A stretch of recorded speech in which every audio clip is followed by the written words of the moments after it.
Albuquerque, New Mexico, March 2016. I'm sitting in the back of a pickup truck in the parking lot of the West Side Community Center, waiting to make my appearance on an independent wrestling show. It took me about 8 hours to drive here, but with only minutes to go before showtime, I'll be damned if anybody sees me now. To the promoter of tonight's event, I have repeated my feelings ad nauseum.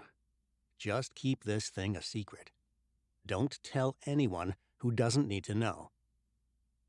It's hard not to smile back here. The assembled crowd, perhaps a few hundred of them in total, clearly don't suspect a thing. As they excitedly file into the venue, it looks like some of the performers in tonight's show have blended in with them. The very idea of a similar scene occurring elsewhere, prior to an episode of WWE's Monday Night Raw, for example, makes my smile even wider. One thing is for sure, the contrast between the two worlds is fascinating. This small venue, likely one of the more affordable settings that the Destiny Wrestling organization could get a hold of, doesn't have any of the trappings of a major arena. In fact, it's situated in an area that would never be confused with other, more affluent parts of town. And that's being kind. Still, I'm here, and not by necessity, by the way. I'm here by choice. Sitting in my truck, I think back to an event produced under entirely different circumstances. Specifically, my on-screen debut with the WWE, the industry leader, televised to millions some 14 years earlier.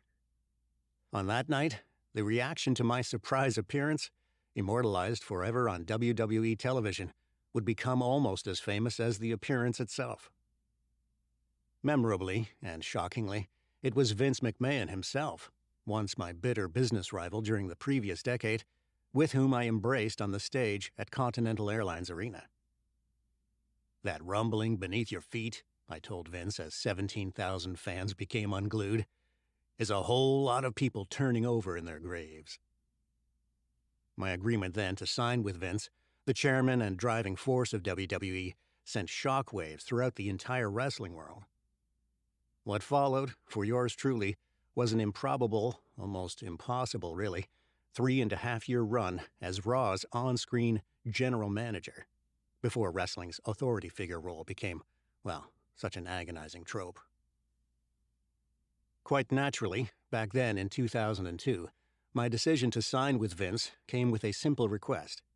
Just keep this thing a secret. Imagine that. I even took the liberty of flying myself in for that particular show, booking my own hotel, and doing everything possible to keep my presence under wraps. And you know what? It worked. Why did it work? It worked because the element of surprise is one of the most undervalued aspects of professional wrestling.